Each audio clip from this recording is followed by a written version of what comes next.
햇살이 시작되는 아침은 준비하는 시간이고 계획하는 시간이며 활동하는 시간입니다. 그래서 아침을 기다리는 사람도 있고 아침을 찾아가는 사람도 있죠. 반갑습니다. 셋단자 843강입니다. 오늘은 아침 조자를 중심으로 하는 세개 한자를 셋단자로 해석해 보겠습니다. 먼저 중심자로 사용될 아침 조자입니다. 아침 조자는 아침을 의미하지요. 이 아침 조자는 햇빛 간자에 사람 인자가 빠지고 달올자가 추가된 모양입니다. 그 중에 햇빛 간자는 햇빛을 의미하죠. 사람인 자는 사람을 의미하고 달올 자는 달을 의미하지만 붓으로 사용될 때는 몸육자의 대용어로서 몸을 의미합니다. 그래서 아침 조자는 몸으로 햇빛을 맞이하는 시간이 아침이라 표현하고 있습니다. 다시 말해서 해 뜨는 시간에 기상하여 활동을 시작하는 때가 아침이라는 그런 설명입니다.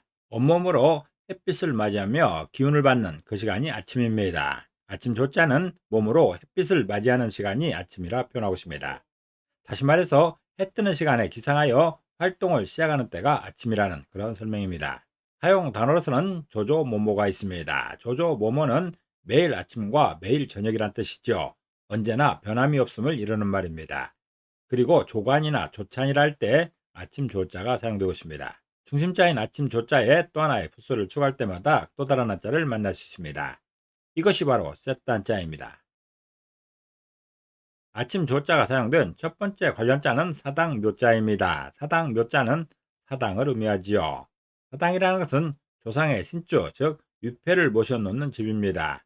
이 사당묘자는 집엄자와 아침조자로 구성되었죠.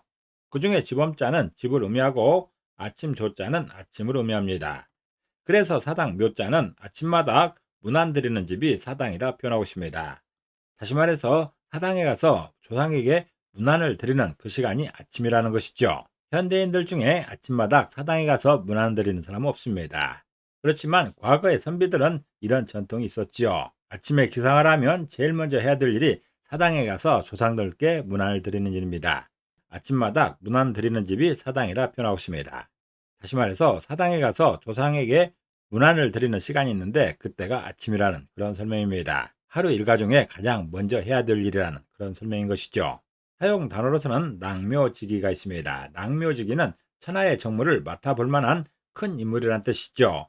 재산감을 이루는 말입니다. 나라에 큰 일을 할 수 있는 그런 사람을 낭묘지기라 합니다. 그리고 정묘나 동묘라 할 때 사당묘자가 사용되고 있습니다.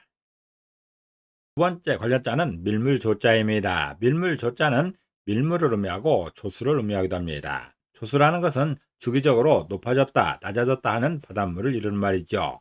이 밀물조자는 물수변의 아침 조자로 구성되었습니다.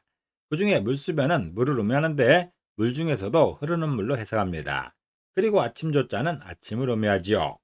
그래서 밀물조자는 아침에 흐르는 물이 밀물이라 표현하고 있습니다. 다시 말해서 밀물은 아침에 바다에서 밀려오는 물을 말하고 있습니다. 밀물이 반드시 아침마다 오는 것은 아닙니다. 하루에 2차례씩 오기 때문에 아침에도 오고 점심때도 오고 저녁에도 올 수 있는 것이죠. 그렇지만 하루를 시작하는 그 아침에 찾아오는 그 물을 밀물로 표현하고 있습니다. 어부들이 아침 일찍 바다에 가서 일을 준비할 때 그때 몰려오는 물을 밀물로 표현하고 있습니다. 밀물이라고 해서 반드시 아침에 시작되는 것도 아니고 썰물이 아침에 시작되는 것도 아니지만 밀물 조자는 아침의 의미와 결합해서 시작을 알리는 그런 글자입니다. 밀물 조자는 아침에 흐르는 물이 밀물이라 표현하고 있습니다. 다시 말해서 밀물은 아침에 바다에서 밀려오는 물을 설명하고 있습니다. 사용 단어로서는 일조부등이 있습니다. 일조부등은 같은 날에 두 번의 만조 또는 간조의 높이가 서로 같지 않은 현상을 이루는 말입니다. 하루에 두 번씩 간조와 만조가 겹치지만 그때마다 높이가 다르다는 그런 설명인 것이죠.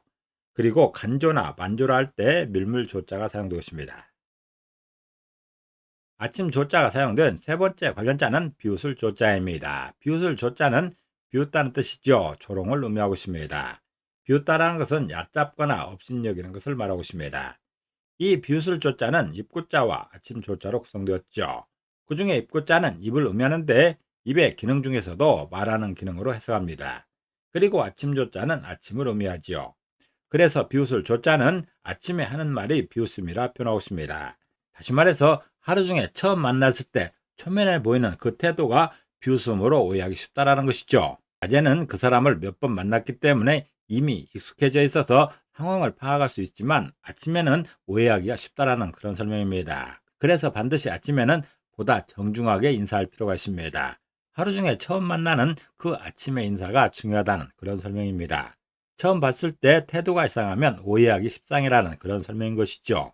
비웃을 조자는 아침에 하는 말이 비웃음이라 표현하고 있습니다. 다시 말해서 아침에 처음 보이는 태도는 비웃음으로 오해하기 쉽다라는 것이죠.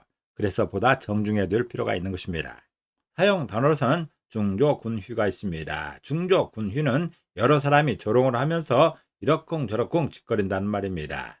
그리고 조소나 자조라 할 때 비웃을 조자가 사용되고 있습니다.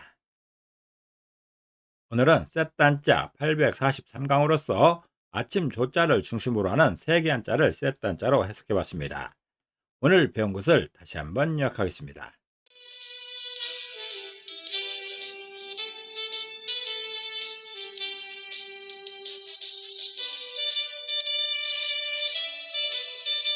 오늘도 평안을 기도합니다. 감사합니다.